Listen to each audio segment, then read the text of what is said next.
ദൈവനാമത്തിന് മഹത്വമുണ്ടാകട്ടെ.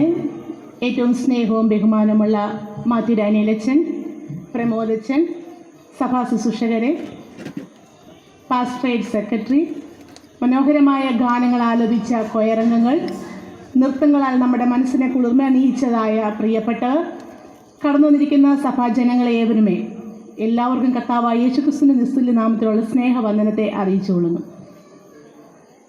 ലൂക്കോസ് എഴുതിയ സുവിശേഷം 2-ാം അധ്യായം അതിൻ്റെ 11-ാമത്തെ വാക്യം ഇപ്രകാരം പറയുന്നു: കർത്താവായ ക്രിസ്തു എന്ന രക്ഷിതാവ് ഇന്ന് ദാവീദിന്റെ പട്ടണത്തിൽ നിങ്ങൾക്കായി ജനിച്ചിരിക്കുന്നു.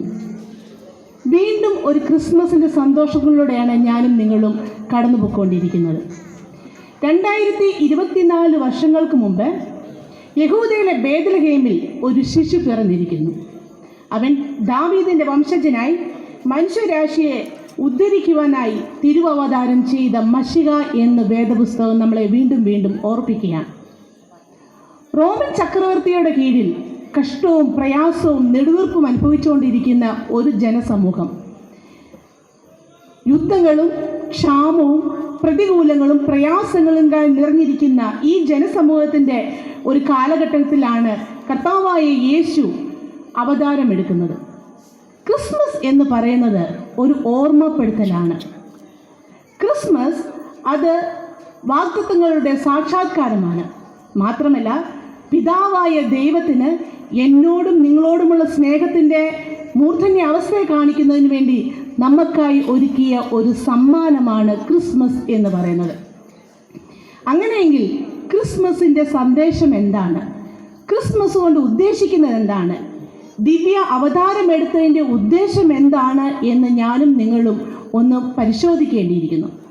വേദപുസ്തകം നമ്മളെ പഠിപ്പിക്കുന്നു, ക്രിസ്തുവിൻ്റെ വരവിൻ്റെ ഉദ്ദേശം എന്ന് പറയുന്നത് അനാഥരോട് താതാത്മ്യം പ്രാപിക്കുക എന്നുള്ളതായിരുന്നു. അനാഥരോട് പങ്കുചേരുവാൻ, അനാഥരോട് ചേർന്ന് നിൽപ്പാൻ, അവർക്ക് ആശ്വാസമേകുവാന് വേണ്ടി കർത്താവായ യേശു ക്രിസ്തു ഈ ലോകത്തിലേക്ക് വന്നു എന്നതാണ് ക്രിസ്മസ് കൊണ്ട് നാം ഒന്നാമതായി അർത്ഥമാക്കുന്നത്.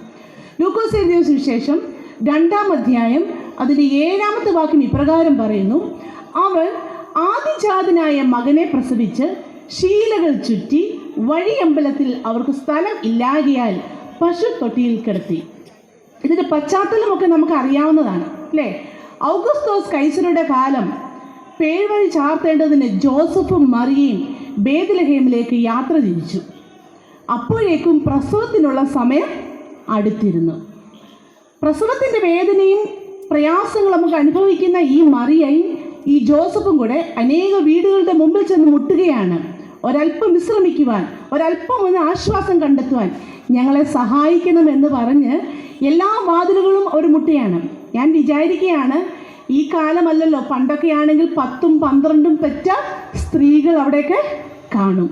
എന്നിട്ടും ഒരു സ്ത്രീക്ക് പോലും അവരുടെ അവസ്ഥയൊന്ന് മനസ്സിലാക്കുവാനോ അവരെ ഒന്ന് ചേർത്ത് നിർത്തുവാനോ സാധിക്കാതെ വണ്ണം അവരെ അവിടെ നിന്നൊക്കെയും പറഞ്ഞു വിടുന്നതായിട്ടാണ് വചനം നമ്മളോട് പറയുന്നത്.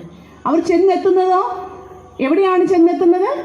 പശുത്തൊട്ടിലിൽ അവർ എത്തിച്ചേരുകയാണ്. പശുക്കൾ തിന്ന് അവശേഷിച്ചതായ പുല്ലുകൾക്കിടയിൽ കിടക്കുവാനൊരു അവസരമാണ് യേശു കുഞ്ഞിന് ലഭിച്ചതെന്ന് നമ്മൾ കാണുന്നുണ്ട്.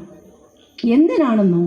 എന്നെയും നിങ്ങളെയും വീണ്ടെടുക്കുന്നതിന് വേണ്ടി, എന്നെയും നിങ്ങളെയും അവന് നേടിയെടുക്കുന്നതിന് വേണ്ടി ക്രിസ്തു ഈ ലോകത്തിൽ അവതാരം എടുത്തു. ആരാണ് ഈ ക്രിസ്തു? നമ്മൾ ഈ പാഠഭാഗങ്ങളിലൂടെയൊക്കെ കണ്ടില്ലേ? അവൻ രാജാതിരാജനാണ്, അവൻ കർത്താതി കർത്തനാണ്, ഭൂലോകത്തിൽ അധിപനാണ്, സകലത്തിൻ്റെ സൃഷ്ടിതാവാണെന്നൊക്കെ നമ്മൾ വായിക്കുന്നു. നമുക്കറിയാം, ഒരു വാക്കുകൊണ്ട് ഈ ഭൂമിയെ സൃഷ്ടിച്ചവന് ഒരു വാക്കുകൊണ്ട് ഈ ഭൂമിയെ നേടിയെടുക്കുവാനും കഴിയുമെങ്കിലും അവൻ സകല മഹിമയും വെടിഞ്ഞ് താണിറങ്ങി വന്നത് എന്നെയും നിങ്ങളെയും ചേർപ്പാനാണ് എന്ന് നമ്മെ ഓർപ്പിക്കുകയത്രേ ചെയ്യുന്നത്. ഒരിക്കൽ ഒരു രാജാവ് അവൻ തൻ്റെ മകനെ വിളിച്ചിട്ട് പറഞ്ഞു: കുമാര, നിനക്ക് വിവാഹത്തിനുള്ള സമയമായിരിക്കുന്നു. നിനക്ക് വേണ്ടുന്നതായിട്ടുള്ള ഭാര്യയെ തിരഞ്ഞെടുക്കുവാനുള്ള എല്ലാ അധികാരവും ഞാൻ നിനക്ക് നൽകുകയാണ്. കുമാരന് വലിയ സന്തോഷമായി അല്ലേ? വിവാഹം എന്നൊക്കെ പറയുമ്പോൾ നമ്മുടെ ജീവിതത്തിൽ നമുക്ക് ലഭിക്കുന്ന ഒരു വളരെ സന്തോഷകരമായ ഒരു അനുഭവമാണല്ലോ. കുമാരനും വലിയ സന്തോഷമായി.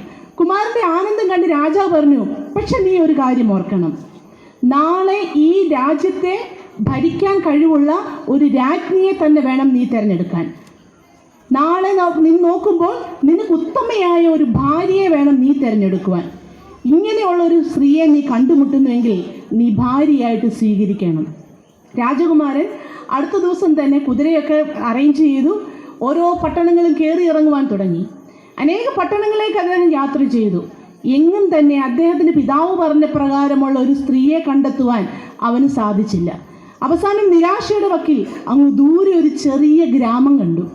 ഗ്രാമത്തിൻ്റെ പടിവാരത്തിലേക്ക് ചെന്നപ്പോൾ ഒരു സുന്ദരിയായ സ്ത്രീ അവിടെ നിൽക്കുകയാണ്. അവളുടെ നടപ്പും അവിടെ പ്രവർത്തനവും അവിടെ സംസാരവും അവിടെ ചില പ്രവൃത്തികളൊക്കെ കണ്ടപ്പോൾ ഈ കുമാരന് വല്ലാതെ അവളെ ബോധിച്ചുപോയി.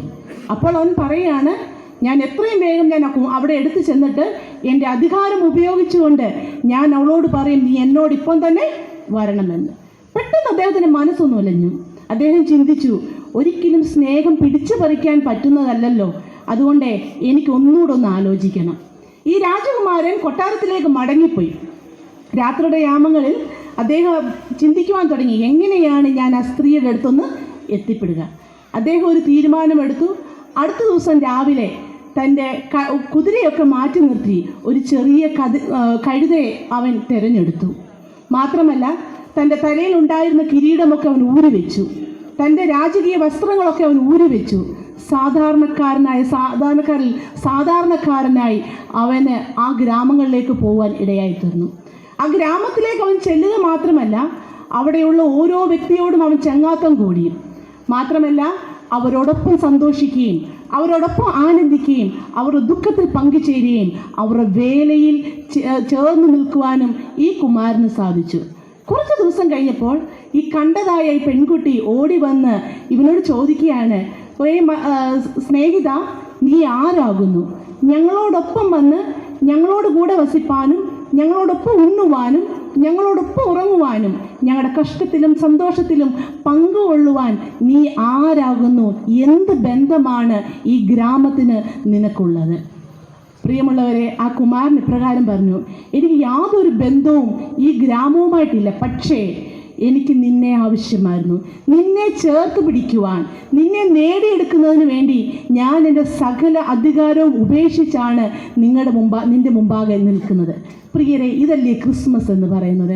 എൻ്റെയും നിങ്ങളുടെയും പിതാവായിരിക്കുന്ന ദൈവം തൻ്റെ പുത്രനെ ഈ ലോകത്തിൽ സകല അധികാരങ്ങളിൽ നിന്നൊക്കെ വെടിഞ്ഞ് അവൻ്റെ എല്ലാ മഹിമകളും വെടിഞ്ഞ് അവൻ ഈ ലോകത്തിലേക്ക് കടന്നു വന്നത് നമ്മെ ഓരോരുത്തരെയും ചേർത്ത് പിടിക്കുന്നതിന് വേണ്ടിയാണ്.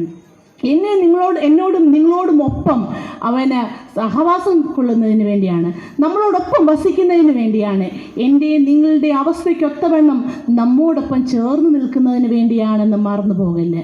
അതുകൊണ്ട് തന്നെ ഈ ഒരു ക്രിസ്മസ് നമ്മൾ ആഘോഷിച്ച് തീർക്കുന്നു എന്നത് മാത്രമല്ല, ഒരുവനെയെങ്കിലും ഒന്ന് ചേർത്ത് പിടിക്കുവാൻ എൻ്റെ പിതാവ് സകല മഹിമയും വെടിഞ്ഞ് ഈ ലോകത്തിലേക്ക് വന്ന ഉദ്ദേശം എനിക്ക് ആരോടെങ്കിലും ഒന്ന് കാണിക്കുവാൻ സാധിച്ചാൽ അതാണ് ക്രിസ്മസിൻ്റെ കൊണ്ട് അർത്ഥമാക്കുന്നതെന്ന് ഞാൻ നിങ്ങൾ മനസ്സിലാക്കേണ്ടിയിരിക്കുന്നു. രണ്ടാമതായി പറയുന്നു, ക്രിസ്മസ് എന്ന് പറയുന്നത് സമാധാനം പ്രദാനം ചെയ്യുന്നതിന് വേണ്ടി ക്രിസ്തു അവതാരം എടുത്തു എന്നുള്ളതാണ്. സമാധാനം പ്രദാനം ചെയ്യുന്നതിന് വേണ്ടി, സന്തോഷം പ്രദാനം ചെയ്യുന്നതിന് വേണ്ടി ഇറങ്ങി വന്നവനാണ് കർത്താവായ യേശു ക്രിസ്തു എന്ന് ഞാനും നിങ്ങളും മറന്നു പോകല്ലേ. ലൂക്കോസ് എഴുതിയ സുവിശേഷം 2-ാം അധ്യായം 14-ാമത്തെ വാക്യം ഇപ്രകാരം പറയുന്നു, അത്യുന്നതങ്ങളിൽ ദൈവത്തിന് മഹത്വം, ഭൂമിയിൽ ദൈവപ്രസാദമുള്ള മനുഷ്യർക്ക് സമാധാനം. ദൈവപ്രസാദമുള്ളവർക്ക് സമാധാനം പകർന്നു കൊടുക്കുന്നതിന് വേണ്ടിയാണ് ക്രിസ്തു ഈ ലോകത്തിൽ അവതാരം എടുത്തത്. നമുക്കറിയാം, എല്ലാ വർഷവും ഞാനും നിങ്ങളും കൊയറിലൊക്കെ ആർത്ത് പാടുന്നല്ലേ, അന്ന് മാലാഖന്മാർ പാടിയ ഈ ഗാനം ഇന്ന് ഞാനും നിങ്ങളും പാടുന്നുവെങ്കിൽ അതിനിന്നും പ്രസക്തിയുണ്ട് എന്നതാണ് നമ്മൾ മനസ്സിലാക്കേണ്ടത്. കാരണം പണം കൊണ്ട് എന്തും വാങ്ങാമെന്നിരിക്കെ അതുമൂല്യവും വില കൊടുത്താൽ ലഭിക്കാത്തതുമായ സമാധാനം ഇന്ന് ഞാനും നിങ്ങളും അന്വേഷിക്കുന്നവരാണ്. പലപ്പോഴും കഷ്ടതയുടെയും പ്രയാസങ്ങളുടെയും നെടുവീർപ്പിൻ്റെ മധ്യത്തിൽ സമാധാനം നഷ്ടപ്പെട്ടവരായി ഞാനും നിങ്ങളും ഓടി നടക്കുന്നവരാണ്, അല്ലയോ? നമ്മുടെ ജീവിതത്തിലേക്ക് നമുക്കൊന്ന് തിരിഞ്ഞു നോക്കുകയാണെങ്കിൽ എത്രമാത്രം പ്രതികൂലങ്ങളുടെ മധ്യത്തിലാണ് ഇന്ന് നാം ഇരിക്കുന്നത്. ഇന്ന് ലോകത്തിൻ്റെ അടങ്ങാത്തതായ ഒരു ചോദ്യം ഇതാണ്, എവിടെ നിന്ന് എനിക്ക് സമാധാനം ലഭിക്കും? എവിടെ നിന്നാണ് എനിക്ക് സന്തോഷം ലഭിക്കുന്നതെന്നുള്ള ചോദ്യം ഇന്നും നമ്മുടെ കാതിൽ മുഴുകിക്കൊണ്ടിരിക്കുകയാണ്. അതാണ് നാം ബേത്ലഹേമിൽ കണ്ടത്. ക്രിസ്തു സകലർ എല്ലാവർക്കും കൊടുക്കുവാനുള്ള സമാധാനം അവൻ്റെ പക്കലുണ്ട് എന്ന് നമ്മൾ മറന്നു പോകല്ലേ. ക്രിസ്തുവിൻ്റെ ജനനത്തിങ്കൽ 2 കൂട്ടരാണ് ക്രിസ്തുവിനെ കാണാൻ വന്നത്. ആരൊക്കെയാണെന്ന് പറയാമോ? 2 കൂട്ടർ ക്രിസ്തുവിനെ കാണാൻ വേണ്ടി വന്നു. ആരൊക്കെയാണ്? ഇടയന്മാർ വന്നു, 3 രാജാക്കന്മാർ വന്നു. ഇടയന്മാരെ കുറിച്ച് നമ്മൾ പഠിക്കുമ്പോൾ യാതൊരു അറിവോ വലിയ ജ്ഞാനവോ ഒന്നും ഇല്ലാത്ത വ്യക്തികളായിരുന്നു. എന്നാൽ ഈ 3 രാജാക്കന്മാരെ കുറിച്ച് പറയുന്നുണ്ട്, അവർ സകല ജ്ഞാനികളായിരുന്നു. നോക്കുക, ജ്ഞാനമുള്ളവനും ജ്ഞാനമില്ലാത്തവനും തേടി നടന്നത് സമാധാനത്തെയായിരുന്നു. എന്നാൽ ആ സമാധാനം എപ്പോഴാണ് അവർക്ക് ലഭിച്ചത്? കർത്താവായ യേശു ക്രിസ്തുവിനെ പുൽമേടുകൾക്കിടയിൽ കണ്ടപ്പോൾ, അവനെ കണ്ട് ഒന്ന് വണങ്ങിയപ്പോൾ എന്തവർക്ക് പ്രാപിക്കാനിടയായി തീർന്നു? സമാധാനം പ്രാപിക്കുവാനിടയായി തീർന്നു. അങ്ങനെയെങ്കിൽ എനിക്കും നിങ്ങൾക്കും സമാധാനം ഇന്ന് ആവശ്യമെന്നുണ്ടെങ്കിൽ ആരിലേക്കൊന്ന് മടങ്ങി വരണം? ക്രിസ്തുവിലേക്കൊന്ന് മടങ്ങി വരും.